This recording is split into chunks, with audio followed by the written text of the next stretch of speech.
Good afternoon and welcome to today's August 30th, 2023 Audit Committee meeting. Thank you to all the members of the staff and the board and the Audit Committee members for being here tonight.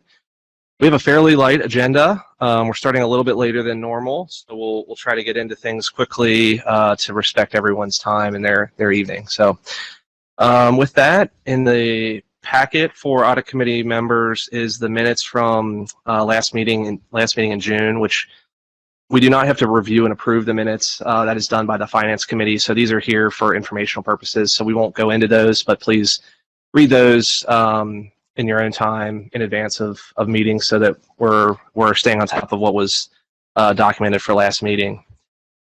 The next item on the agenda is the Audit Committee goals. These were also sent out prior to the meeting.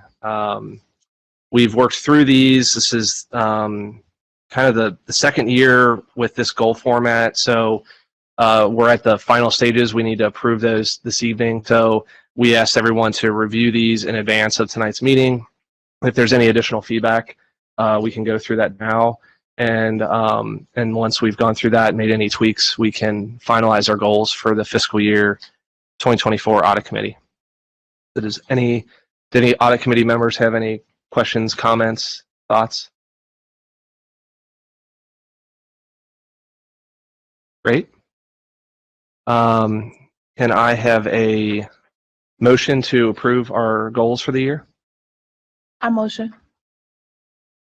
Do I have a second? Second. Okay, any further discussion? Okay, hearing none, we'll do a verbal. All in favor of approving the goals, say aye. Aye. Aye. Any opposed? Great, we have our goals for 2024. Thank you. The next procedural item on our agenda is to review, and we don't need to formally approve, but we do need to review annually our charter for both the Audit Committee and the internal audit. These are both also sent out in advance. So I would ask if there's anyone that has any comments, questions about either charter. We've beat these up over the past few years, so they should be pretty good. As Ms. Bolton is hoping we do not need to make any changes. Okay, if there's no comments here, then we will have satisfied our obligation to review both charters annually. The third item, as a matter of procedure, is the review, and probably not approval, but just review of our external audit engagement letter. This is provided by Plattenberg. They do our annual audit and compliance audit. We usually have Kevin Vaughn. Is it Kevin Vaughn? Yes. We usually have Kevin Vaughn come here and basically read this letter to us. We all can read. It's the same thing every year, so we saved him the trouble of having to join us to present a letter that we can all read. So this was also provided in advance of tonight's meeting. And does anyone have any questions, comments, concerns about the engagement letter for the audit? Okay, great. Just keep them moving. Okay, with that, I would like to turn the floor over to Lauren Roberts to present our audit status report. Wonderful, thank you. Good afternoon, everyone. Great to see you. So Rob, I see us pulling up our August 30th link. It was my mistake in our first rendition of that email. It linked to our June 28th. So I think we'll move on over to our, so actually, Rob, that still is the other folder. So if you don't mind navigating back to where it says Cincinnati there. So actually, just like you were in the folder, you're fine. I can walk you right through it. So click on the Cincinnati if you would. Hop on down to 23-24 year. Right there at the top, perfect. And then we'll hop into folder number 1. There we are, thank you. And then the item is called Audit Status Report. So wonderful, all of you have a copy of this report. I will spend just a few minutes since it is the first status report since you all approved our plan on June 28th of this year. So I'm pleased to report we've made a lot of progress through the plan thus far. arguably more progress than typically is made in the first couple of months since we were really prepared this year to hit the ground running. So I will cover just a couple of notable items. I think the report speaks for itself, but one area that we have discussed with the Audit Committee and Finance Committee is the status of our past internal audit recommendations. And so a lot of progress has been made over the past 2 months to develop a methodology and system for how we'll approach this work this year. So far, all of the past audits with outstanding recommendations have been set up in a tool we call Smart Sheets, essentially an automated work paper Excel spreadsheet of sorts. And so of those projects, we currently have 10, as I mentioned. Among all of those 10 projects are 115 internal audit recommendations. So it goes to show, since so many years have passed with internal audit, the number of recommendations is otherwise becoming unmanageable unless we have a real serious methodology for keeping everyone abreast of the recommendations and keeping everyone's focus on them. So luckily we have had introductory meetings with all of these groups to this point, explain to them exactly what's expected, bi-monthly reporting, in which we will then compile that information and report up to our audit committee, finance board, and of course district management as well. So major shout out to Isaac Karn for organizing all of this. He's led our annual work each year and really shifting that from a once a year project to this ongoing system, I think is a very worthwhile use of time and something that will really pay dividends in terms of project management, but also communication and ideally recognizing the value of the audit recommendations themselves. So our goal is for our October meeting to come with some sort of dashboard visual that says, hey, we've got these 115 things out there, X% are complete, in progress, or not started. And then hopefully the ability to drill down to say, oh, I'm interested in payroll, what is that looking like? So our dashboard guru, Emma Williams, is working through that as well. So we're excited for both of our team members to put their skills to work and come to you all in October with some hopefully really interesting information, and welcome your feedback when we bring that to make sure we're communicating that in the best way possible.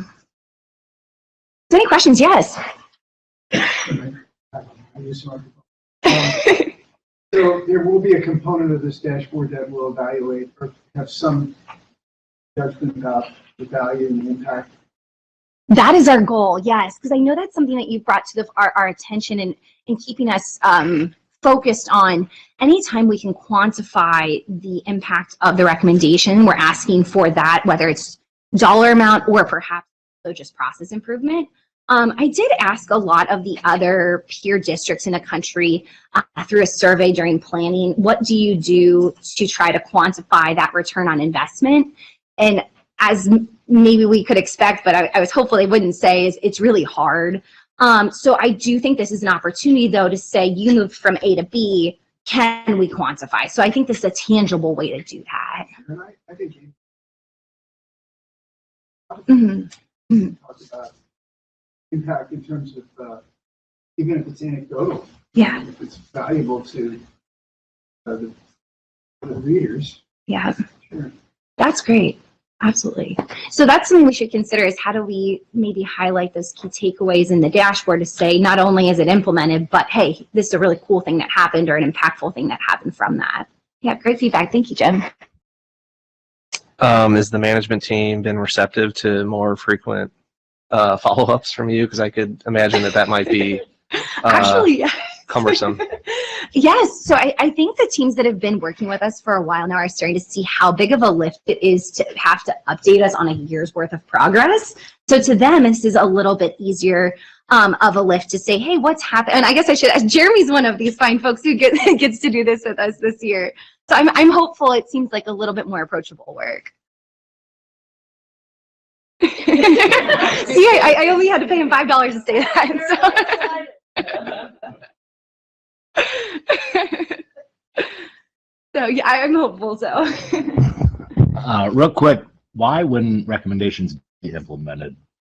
yeah, that's a great question. So that's a conversation we've started to lay the groundwork with the management teams.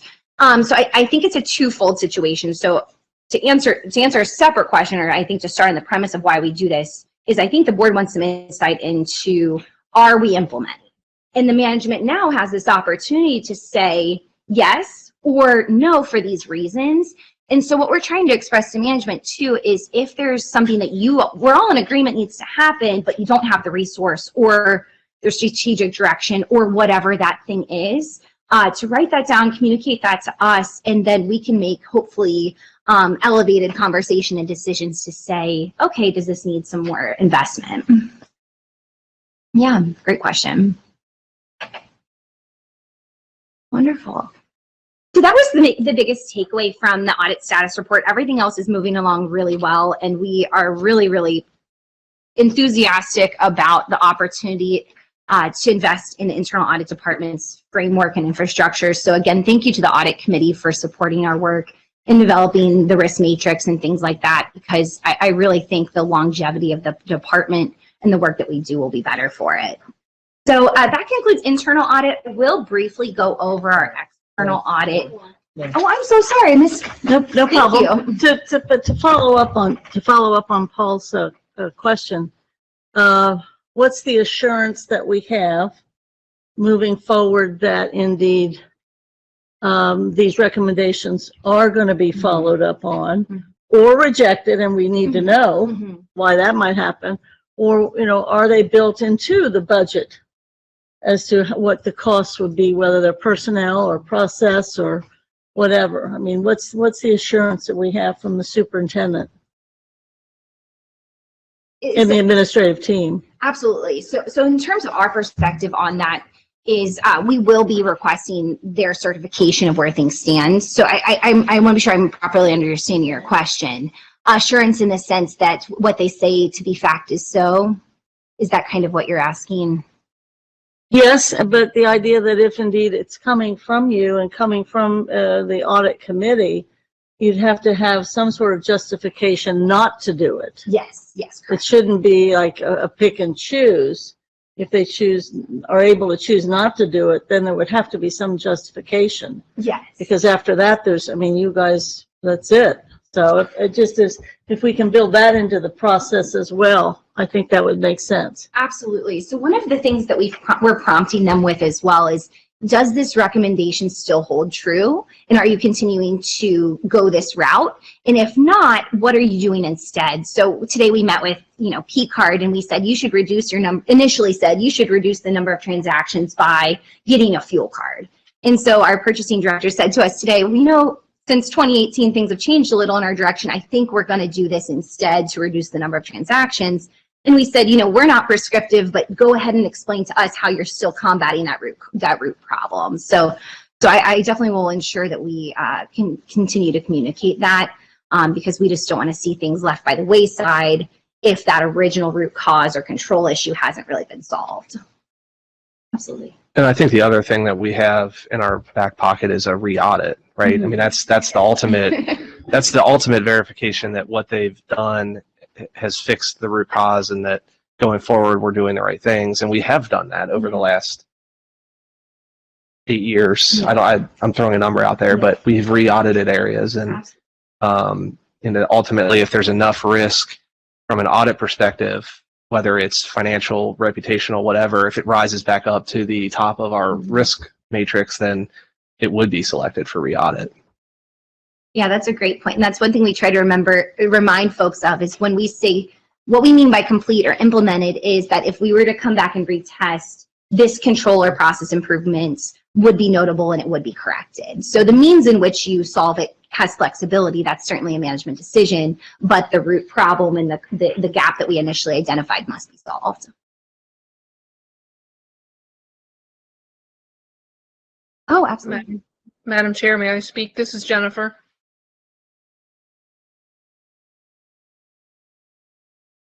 Can you hear me? I can hear you. Jen, if you want to make a comment, if you're on. I am on. Can you not hear me? You can't hear me? Okay. You can. What I wanted to do was to make a suggestion that we have kind of an escalation routine for Lauren. So when I meet with her on issues that involve my department and my operations. Her and I meet on a fairly regular basis, and we monitor progress towards those goals. And so I help keep those accountable. The other side of the house is much larger, and it might be a little bit more difficult to do. But between audits, if in one of our meetings we don't see evidence of progress and movement, then she should have an escalation routine up to Finance and Audit Committee so that they can help with pressure too. Does that make sense?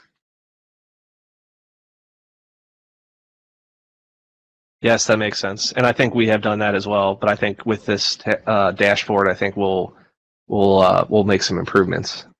Yeah. Okay. So, Lauren, I know with the dashboard, one of the things that has been true is that even though we've changed certain things at times, the problem still existed even though we made corrections or adjustments, and even staffing, in that sense of bringing in new people, didn't always resolve some of the issues. And I guess my one worry is that sometimes the issue may transform during the process. And so kind of how are we addressing within the matrix if while implementing some fix or some repair, new issues may come about or new issues may be easily observable from your end of the conversation. So like kind of we communicating that both to management, but then also back to audit committee to kind of give that update, because I think that was at least one of the first things I remember folks being kind of concerned about is there were certain ones that you all had met about, had the whole discussion, had the process being set up, and then even though it's been a change of staff, the same issues still existed, or even new issues may have come about. Mm-hmm. So kind of how does that work within that matrix? Yeah, that's a great question. So the way we envision this project, it fits together with the other aspects of the audit plan. So what we'll do through this follow-up work is try to stay abreast of any process or condition changes to say, okay, since this last audit, what's developed not only in terms of changes you've implemented, but other things in the broader scope of work to say, are there new gaps that we weren't aware of? And then what we'll do with that information is embed that into the organizational risk matrix as well. So it will have focus as we follow up bi-monthly, but then as we talk about what future audits or risks are uncontrolled, it'll start to formulate that matrix as well.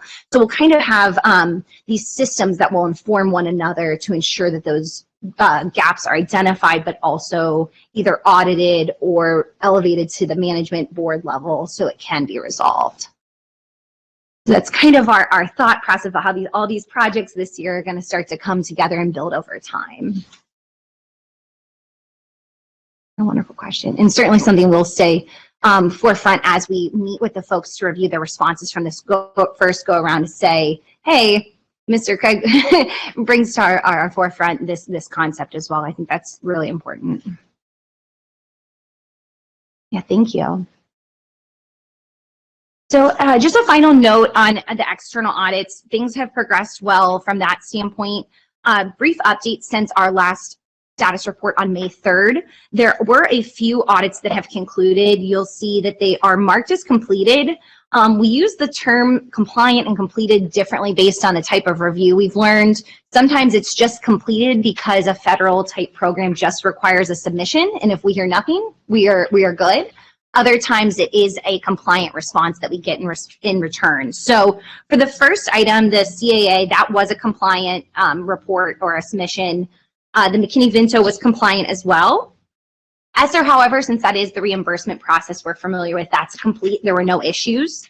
However, there's one very minor, very minor note from our ODE audit of our summer food service program. And the reason I even mention this is really to show the significance in which our student dining services is evaluated. So there was a $2.33 recollection issued from the state. And that was due to a transposition in numbers between 14 meals served and 16 meals left over. It should have been the opposite. So I don't bring this to highlight the number aside from the fact that when we look at our risk and where audits are being performed, we know our student dining services is heavily audited, and honestly 99.9% 99% of the time has really no findings of any notes. So really great work on that regard, and it just goes to show how closely rather they are monitored. And then one final brief point about this audit status report. So this document was something that was done before me, and I've always continued doing it, and out of habit to some degree, I'll admit. And while I think there is some value in this, it provides us the opportunity to talk about how the internal audit plan is going, as well as the status of every external audit and review for the district. I don't know that this is the most effective communication. And so as we talked about the dashboarding, our team is in the process of designing an audit committee dashboard that will give more insight into internal audit, external audit, where things stand. And hopefully it'll have drill down features to say, if you want to look at it from, you know, the highest level, that's fine. But if you'd like to drill in and see the hours we spent, maybe things that are getting in the way of us completing an audit, like a documentation request that hasn't been fulfilled, for example, it will have those types of features. So our goal is to have something put together for the October meeting, and perhaps we can spend a little bit of time playing around and getting your all's feedback to say what you enjoy or things you'd like to see more of. And since it is a customizable, self-built dashboard, we really can make it what best suits this committee. So that concludes my updates, and I do welcome any questions if anyone has anything else. Any other questions for our chief auditor? Just a comment. I think that dashboard sounds really cool, and I am very interested to see what you guys put together, because it sounds really helpful to be able to kind of drill in and get some more detail and maybe see where some pain points are that maybe we need to discuss or anything like that. So very excited for that. Thank you. Thank you. Okay, thank you, Lauren. We have Treasurer Jen Wagner on remote. So Jen, if you can hear us, we turn it over to you for a financial discussion. Good afternoon, everyone. Sorry I couldn't be with you in person today. So a couple things. The board saw a balanced budget Monday night, balanced to the target of $608 million for the general fund and $112 million for ESSER, the last year of ESSER. And so we presented Monday night, Superintendent and I, Monday night, and then received some feedback from the board. There was a little bit of confusion about when the final vote would be. So it would be September 11th or the 18th. But we have to have a final budget approved and a final appropriation approved by the end of September, because we only had a 90-day appropriation resolution. So that will be the good finish of the year. And then the very next day, we're going to start working on the fiscal year 25 challenges, because as you know, ESSER money ends in June 30 of, we have to encumber the funds by June 30 of 24 and pay the bill by September 30 of 24. So if an invoice comes in on October 2nd of 24, that money that we have to pay that bill out of the general fund. So we're working through, the superintendent and I are working through plans on how to stay on top of every single charge invoice and make sure that gets paid in that small window.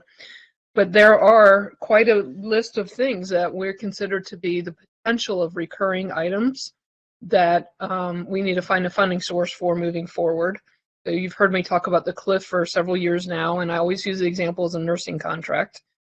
So prior to COVID, or prior to the student wellness grant coming out, our nursing contract was $1.4 million. With the student wellness money, that grew to $1.7 million. And then after COVID, it's grown to, last year it was $7 million.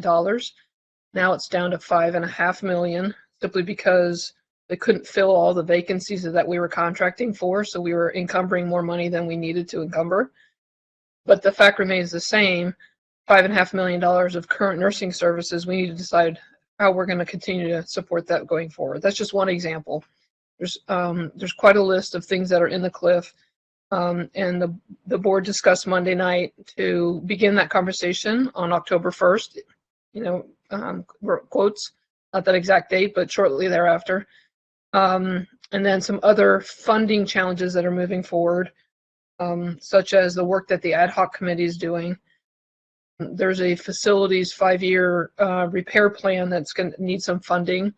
And, CBA negotiations are going to kick off in January for the next 3-year bargaining contracts. So there's a whole lot of strategic initiatives that need to be considered. And so the budget cycle seems to never end moving forward. I think we told you already that the state budget was adopted for the 2-year, so we're pretty clear on what those rules are going to be. They won't actually show up on our funding reports until October because it takes them a while to get all the new formulas updated. And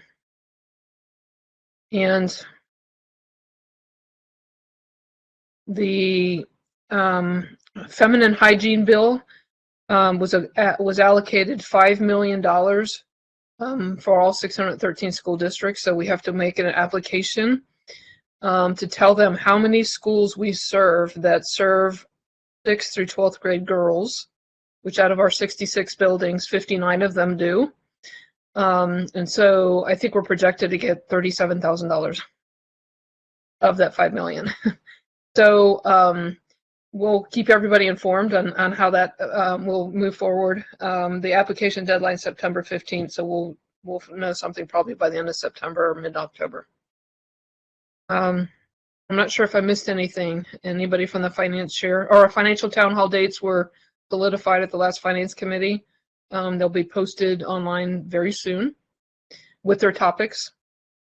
And there's a group of us that are going to be presenting our financial town hall concept at the National Conference for the Council of Great City Schools in October as a way to engage our community. So I don't know, I'll turn it over to the finance chair to see if, did I miss anything?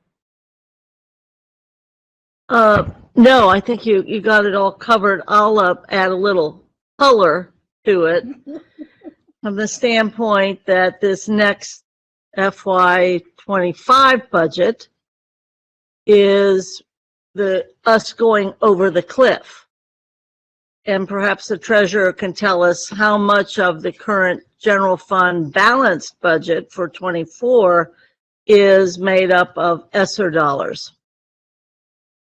So the ESSER budget's $112 million, and there's about 98 million of that's reoccurring. However, only 84 of it is non-facility borrowing type of thing. So we've been talking about the facility repair, the $5 to $6 million a year that needs to happen with the buildings, repairing the roofs and the chillers and the boilers. I think it's $5 to $6 million a year. So if we were to borrow that through COPS, because we can't absorb that in our operational budget, then we need to make space for that lease payment, which would approximately be about $3 million a year. So we're already talking about $3 million.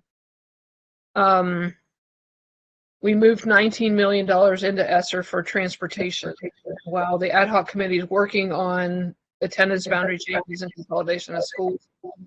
There's going to be some portion of that's going to have to come back to the general fund to continue serving our students with transportation. The school nurses we talked about, the resource coordinators that came from the student wellness grant that went away. We put those in the ESSER funds. There's a $16 million in technology payments that we need to find a home for. So there's quite a bit of work to do. The reason I would like to emphasize that is that many of the things that have to change in order to even make the budget for FY25 would almost have to be determined before January. Correct. Because some of it will this coming January, which is part of the reason to start on October 1st, but also those are the kinds of things, for example, consolidation of schools. Can we actually afford to have school buildings with 300 or less in them? What can we do about reducing, as Jen mentioned, the transportation costs? So the district that has to kind of start to take shape, and I'm glad Chairman Moffett is here from ad hoc, the kinds of things that have to take place cannot be even delayed 90 days, 120 days. Things have to be decided, and this board it is going to be under a tremendous amount of pressure, as is the administration, to re-envision this district virtually overnight in order to be able to make that FY25. And you all are going to be deeply involved with that with us. So if anybody wants to leave, this is the time to go. Carolyn Jones is leaving. She seems to be the wisest person on the board. But this is very important. It's exciting too, because we are re-envisioning the board, whether it's Melanie Bates third Montessori high school or whatever. There's so many big things that have to happen. So everybody kind of just fasten your seatbelt in the next week or two, next month or two. Thank you, Jen. So Jen, this is Jim Crossett. Question: You listed a bunch of items that are part of falling off the cliff, but I didn't really hear you say how big is it altogether? Is it 10% of the annual budget? 20%? I mean, with 84 million. Well, so our current budget is 608 million. You add 84 million to that, and then you have to get back down, right? So.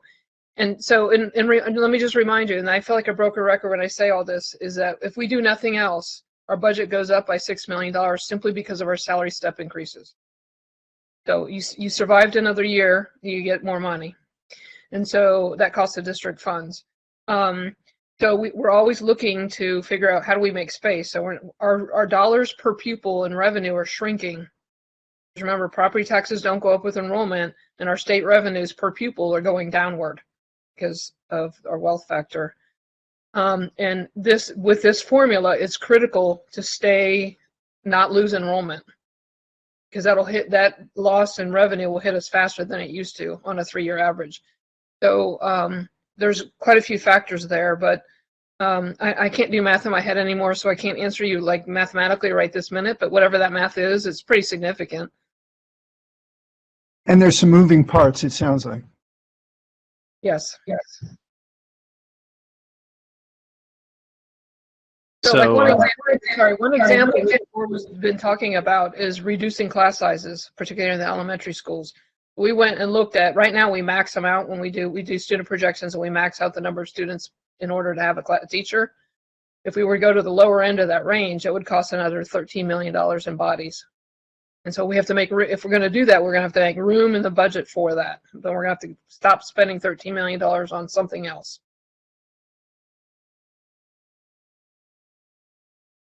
And Jen won't be surprised that I'll say this as the rebuttal. Part of that cost, that 13 million, obviously we don't have that money to be able to do it, and it isn't changing the CFT contract because we'd be doing a lower range with a lower number within their range that's in the contract.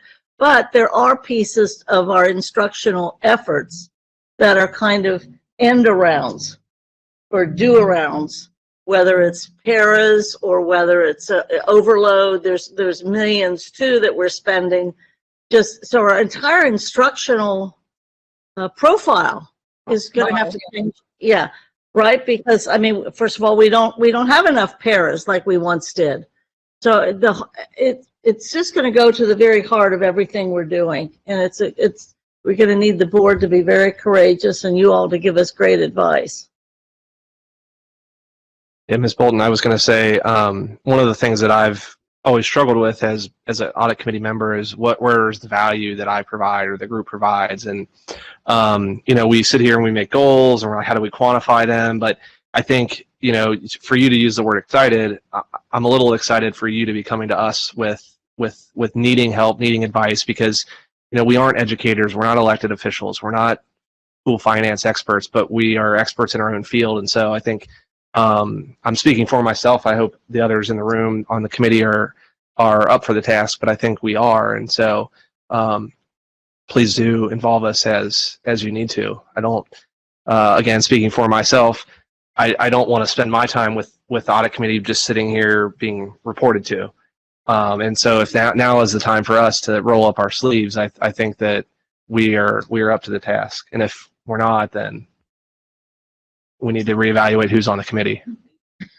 So that the board will appreciate it, and also it helps give cover to big decisions, as well as it gives innovative approaches to it that we may not think about. So we do need you, and that's great. That's great.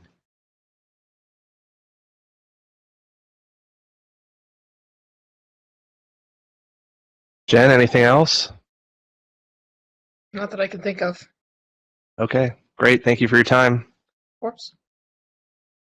We have a little bit more time. Actually, we have quite a bit of time for any other business. I would like to yield the floor over to the board members to see if there's any topics that they would like to cover. We have been asking audit committee members to listen or view the videos of the finance committee to try to help educate ourselves on what's going on. So we don't necessarily want to rehash what all goes on in that meeting, but if there's other topics, I think I'm interested in seeing how the first week of school has gone. I guess it's not been the first week, it's the first, we are on day 5. 2 weeks. Oh, 2 weeks, okay.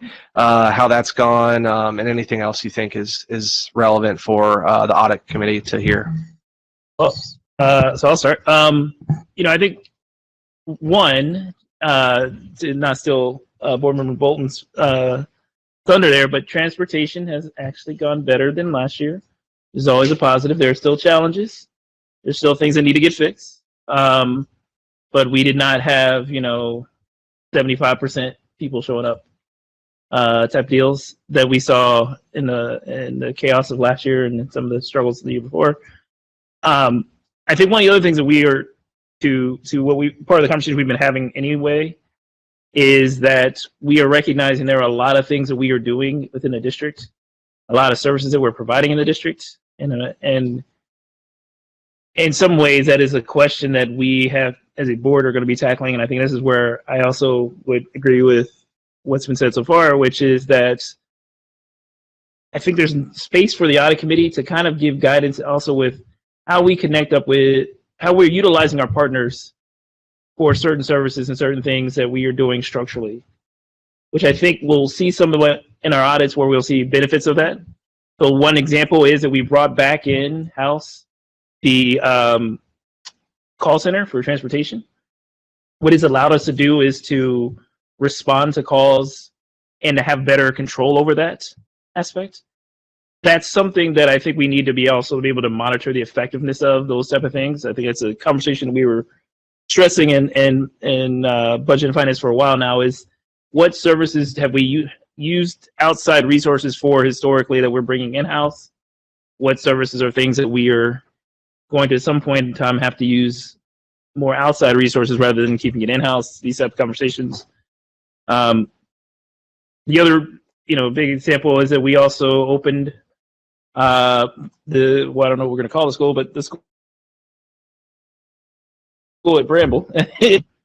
But that thought process to what the audit committee is doing, and I think Dr. Moffitt could probably speak more about that, but that there has to be a plan as to what our schools look like and do in the progression of a student through our district that affects everything from transportation to the programming at the schools that we offer, the services that we can provide to those students, rethinking things like how students go about getting additional, when they get to the high school level, they do additional credits, do college credits, do career tech.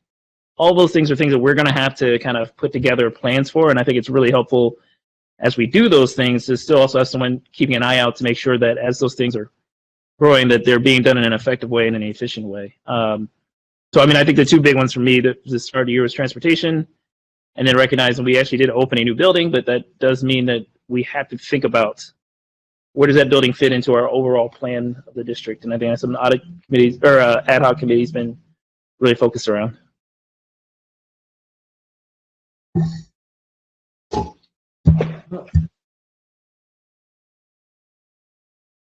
So I guess that's me left. As the chair of the ad hoc committee, I will just share that it's the beginning of the school year is always fun for me because I get to engage with the kids. That's the fun stuff. Sometimes it's the adults and the adult decisions that are the hardest part to do. And I think this year proves that to be very true. We've got a lot of work to do. That's daunting. Kind of it's an opportunity to me to reimagine education. I think that it's time for us to do that. Post COVID, we've all been through equally an event that whether you're public, private, charter, independent school, the pandemic has hit all of us equally. Now it's time for us to invoke that equity policy and address some of the needs equitably. And so I say this is a time for us to reimagine education, and the work of the ad hoc committee is important. It's going to be very significant, could be costly, and I think it's a time for all hands on deck because we can't make these decisions in a silo, and we really shouldn't if we keep students at the focus and we come to the table with the idea that we're going to reimagine education. I think our kids deserve that. The pandemic taught us one thing, that we just can't educate kids the same way. Every student is not going to learn the way that they've learned 5 years ago.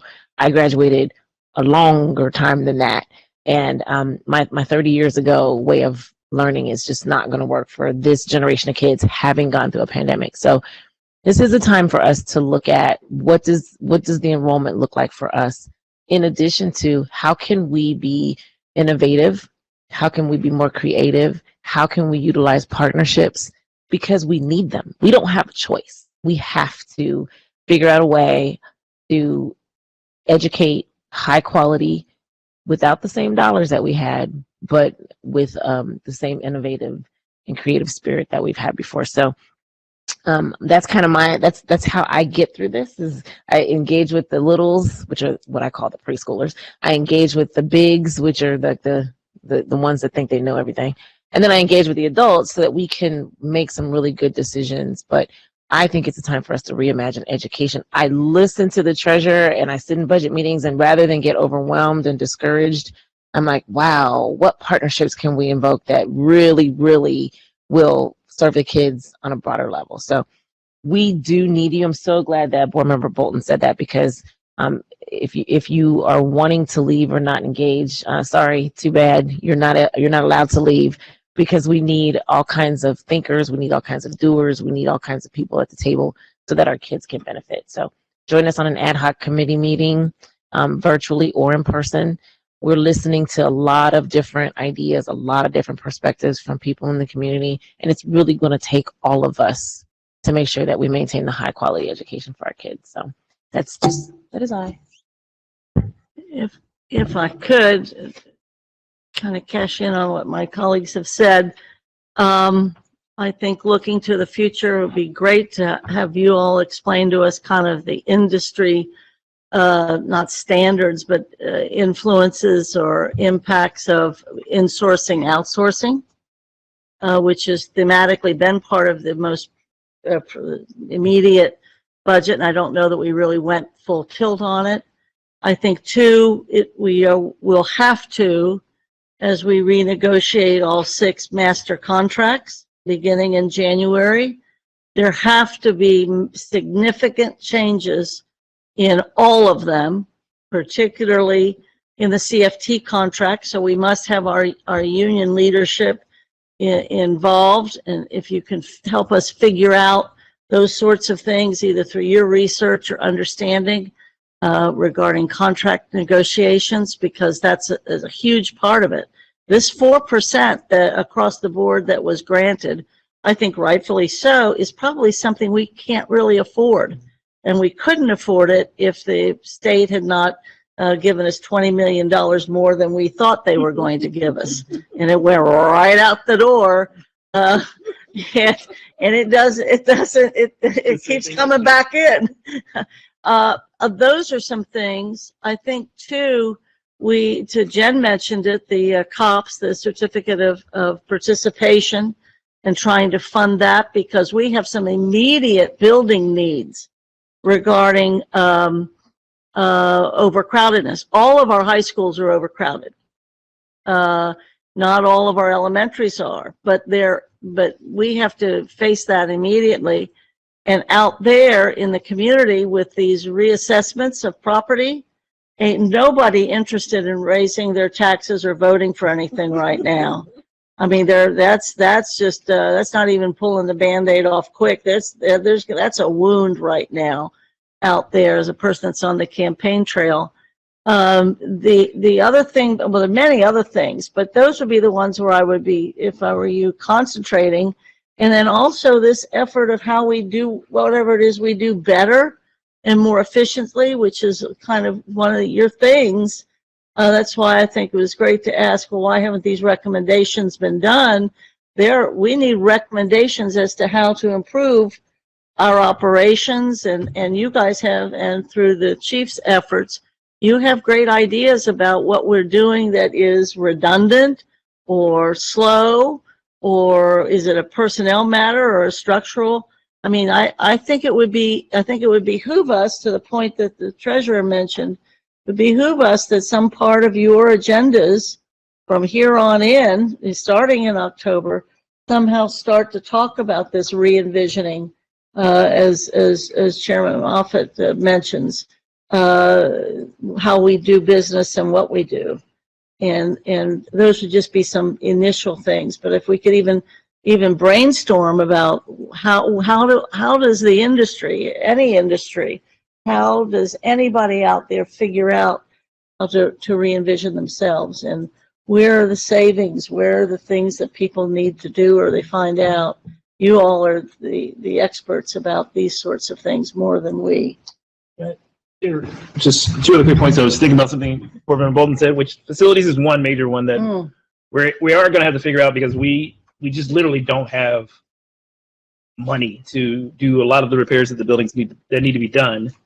But I was also thinking about one other aspect, which we saw, the U.S. Secretary of Education come in to and highlight our community learning centers. And these are resources that have been dedicated to our students and dedicated to making the students a better experience, that are put in our schools, right? And the way the community uses our schools.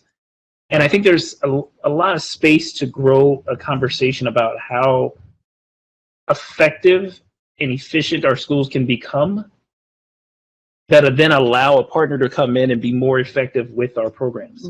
So one of the examples I heard when we were listening to our community partners talk about it was, when you had a health center in the school, you got a student who's struggling to read, and you're asking them, what's going on with this? And they're like, look, eyes hurt, I just can't do this. And they're like, well, let's take you over to the vision center, right? Like, these are the uniqueness of that particular school has those opportunities. And I think there's a question about whether or not some of our schools can be effective and efficient enough that something like that could be implemented with partnerships with outside folks who will be willing to provide some of those assistance and services at every one of our schools, right? So like a nursing issue doesn't become a nursing issue if we have community partners who are all willing to put together nursing programs at different health centers and different things like that. I even heard of a program with College of Mount St. Joe has a center where you can get physical therapy for free. It's a pro bono physical therapy clinic. And for any school that's on our west side of town, that should automatically be something that any student athlete, or any student for that matter, is made aware of and connects to. But it's like, the efficiency of doing something like that is not what our district has historically done the best at. So I think some of the ways that you all can advise us on how to be better at being effective and efficient with that level of connecting up resources and services would be really helpful as we're thinking about reimagining our district, because I do imagine some of our schools have the space and the capacity to do more if they had the right partners, but also if those folks had an easy method of being a partner to us. Partnership access is important. This is the most supported urban district, I think, in the United States of America. Over time, as we face 200 years, nobody has it like we have, thank God. And a community, let alone the percentage of passage regarding our levies and our renewals. But I think that even with all of that, there's still confusion about how does somebody out there help us? How do they access our, not just to be a vendor, but how do they access being a partner? What's part of the bureaucracy is open for people to, okay, we're going to give you a call. I mean, because we all know, anyway, well, I'm the oldest here, but a million years ago, and I remember distinctly that, you know, this whole place was viewed as one giant big bureaucracy, and it's been a hard culture to break. But even as we've shrunk and gotten smaller, that it's still part of our culture. And so there's all kinds of things that we could, to your point about partnership and re-envisioning, it'd be great if the audit committee kind of embraces that so we can figure out how to make sure the administration and the bureaucracy and the community can work together. So it sounds like the ad hoc committee has a challenge that's tactical because you've got this short window between now and January to pivot some things, but it also, it looks like that the ad hoc committee has some very long-term strategic things that it has to accomplish, which realistically don't sound like you can get them done in 6 months. So is that correct? Is that a good assessment of it? I think you summed it up very well.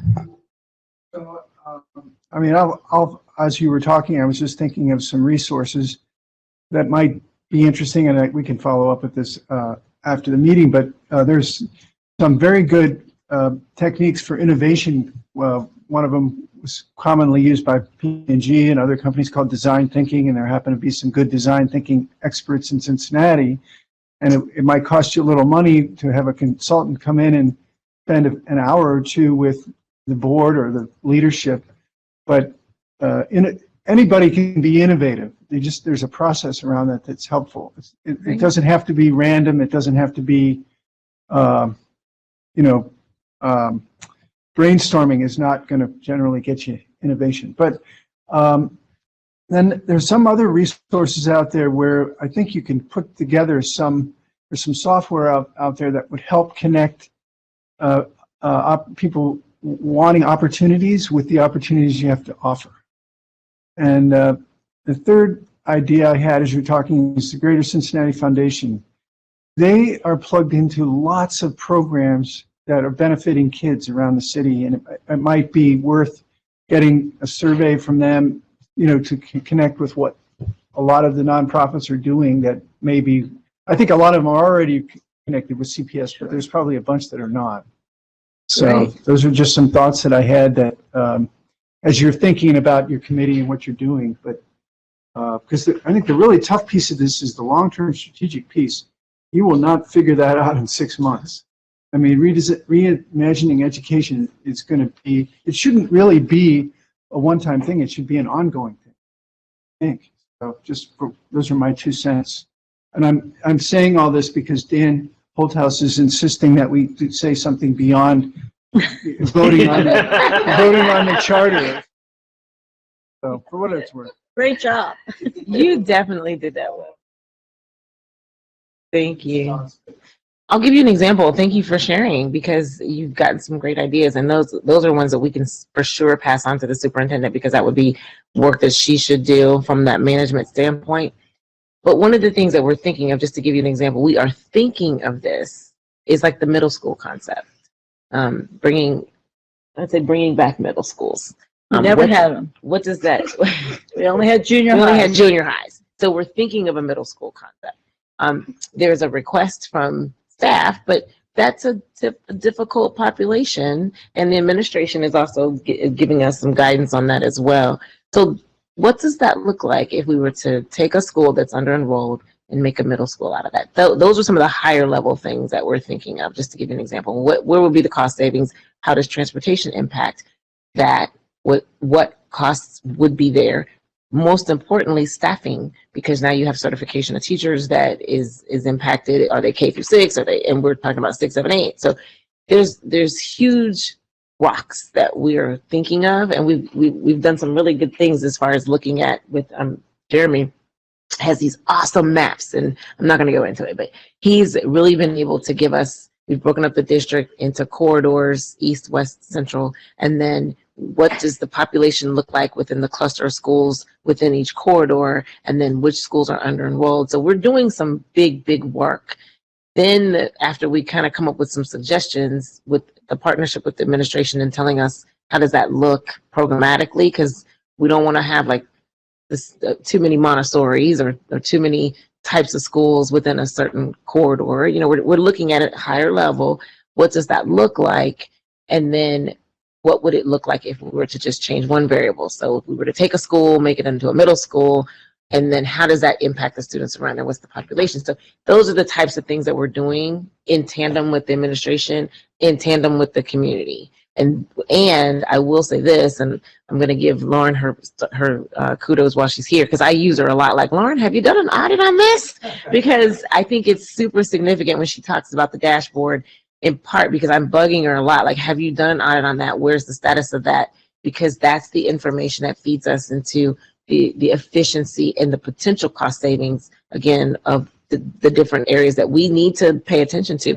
That's also an area where you all come in, because I personally feel like we're close to the situation, but you all are one level removed, and you can say, well, yeah, you thought about this, but have you thought about this? And then bring in some community resources as well, just like you shared, Jim, around partnerships and how could, if we would want to do what partners could come in and supplement that. So preferably free, but if not free, then I'm a politician, so we're going to ask them for free. But where could we supplement some of that in the cost savings too? So keep thinking of them, keep them coming. But that just is an example of what we're looking at. Again, I'm going to say looking at, because the community will hear that we're turning the school over. But what are we looking at in trying to maintain the integrity of where we're going with high quality education, and not dismantling anything that we have? But we can't really do that. Something's going to have to change. Question on something that board member Craig said. You said district provides a lot of services, and then you went on to talk about bringing some things back in-house and outsourcing, insourcing. I think it would be helpful for us if there was a list. It wouldn't have to be that granular, but like everything that the district provides students.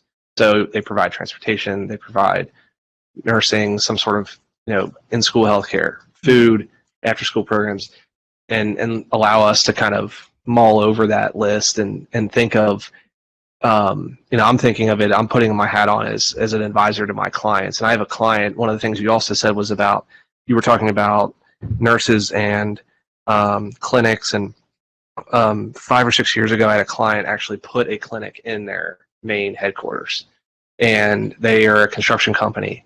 And so what they were dealing with was construction workers are not always the healthiest, and they found that providing a clinic within their headquarters gave them access, right? So then I thought, well, what if we looked at the list of services you provide, and we think about our experiences, our clients, whoever we're working with, and say, how would I advise my client to tackle this issue? So that would be something neat to look at and see if that helps us brainstorm ideas and come up with things that we can throw out to you.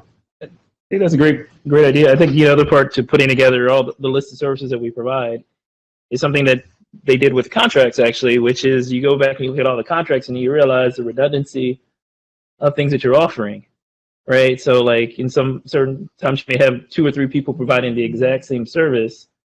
A position from the audit committee would be, well, why don't you have one person provide this, like some of these things, some of these recommendations can be the hard truths that we as a board probably need to hear going into this next year.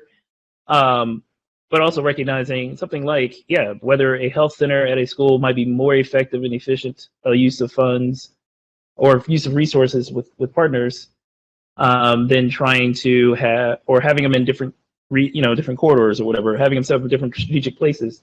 Maybe something you all might recommend or see as something that a client has done before to be efficient, that we weren't thinking about, or we don't see it we haven't seen it that way. And I think that's one of those really interesting aspects of this process that we're gonna have to do next year, because the reality is, as Jen put it so clearly, we got about $80 million or so.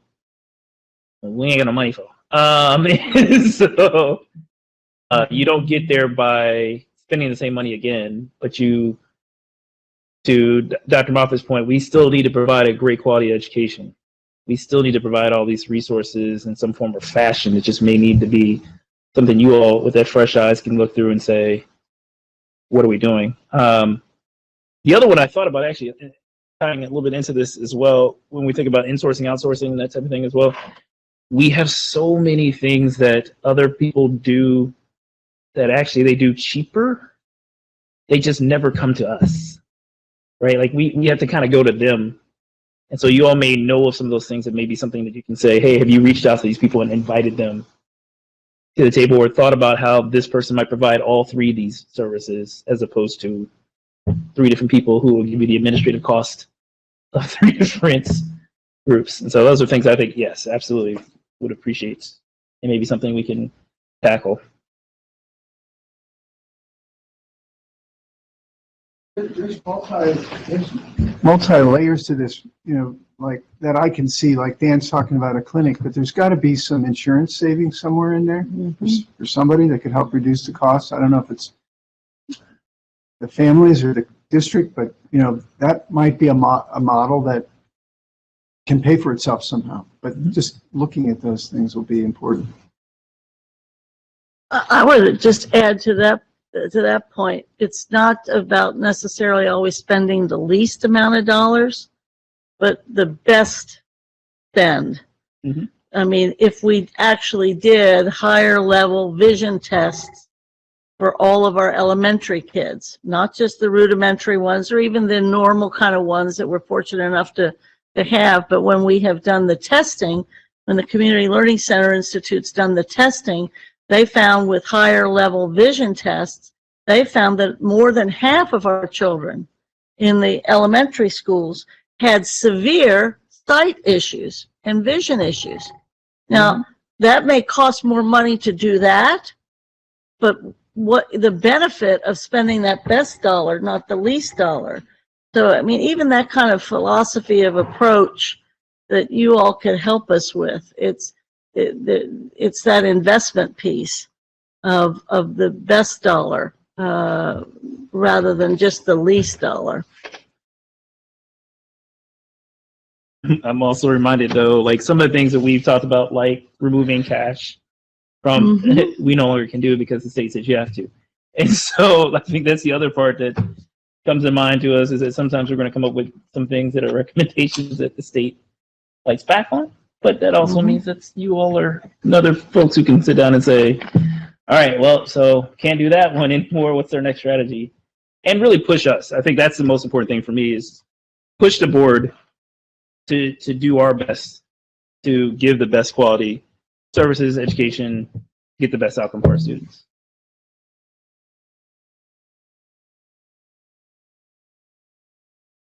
That just made me think of, we did a strategic planning session recently for my firm, and one of the exercises was you had to come up with a rule, like a rule within your organization, and you had to break that rule. And you had to say, we're going to break this rule, and this rule has been, so for me as a CPA, it's we keep our time every day, right? So every quarter hour we have to log into time. One of the rules that someone wanted to break was we no longer keep track of our time. And so you had to take how you broke that rule, and even though you may not agree with breaking that rule in that way, and you had to come up with all the reasons to do it. And so I'm just thinking in my head of like the neat exercise of saying, like, this is the way we've always done it. Let's break that and figure out what comes out of that. And there might be 5 things that come out that are silly and 1 thing that's good. Somebody mentioned it this last week, I think, on the transportation piece, and it's about a lawsuit or whatever that we have. But, you know, okay, what if we say to the state, you keep your money, whatever little money you give to us, but you keep it, because we could maybe save more money if not taking that money. We're no longer obligated to do all this other, pardon my language, crap that we have to do to get such a little bit of money. Or telling us we're not allowed to have someplace like SCPA because you have to pass a test or you have to pass an audition. Well, they don't allow that by the state in career tech. Okay, keep your money because we're going to keep having auditions at SCPA. So there's all that breaking the rule or disengaging. I mean, that might be interesting. That might be very interesting to see how I'm kind of liking that. I know. Watch out. Is Mike Morosky sitting Break the rule. Well, we're all going to have that in jail anyway because we're not taking books off our library shelves. So there you go. So, I'm too pretty to go to jail. But was that worth Dan it? highlights part of what design thinking is, which is some of the techniques of design thinking are addition, subtraction of different programs Really? or items. So these are all great techniques that might be helpful to you guys. Great.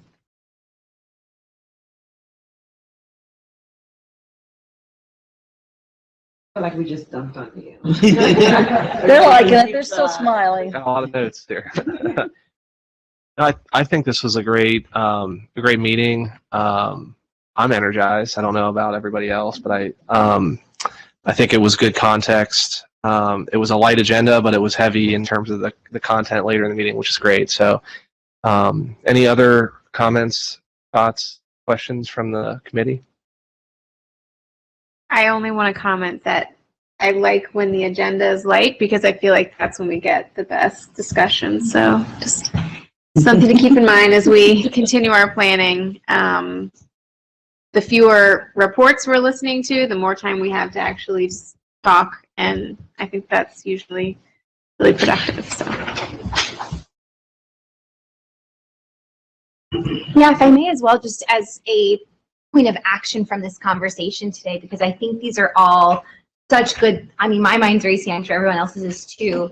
But in terms of taking some of these into next steps, we, the audit committee chairs and our finance committee chair, meet approximately 2 weeks before each audit committee meeting, and we derive the agendas. So if you have additional thoughts or specific points we want to make sure we have time for, to Liz, your point, we'll make sure we scope this out more regularly. But if there are specifics, please let me know and I can make sure I get that onto the agenda and we start thinking through and preparing that conversation for the October meeting. Okay, if there is nothing else, we will adjourn the meeting. Our next meeting is on October 25th. Great. Thank you. And thanks for adjusting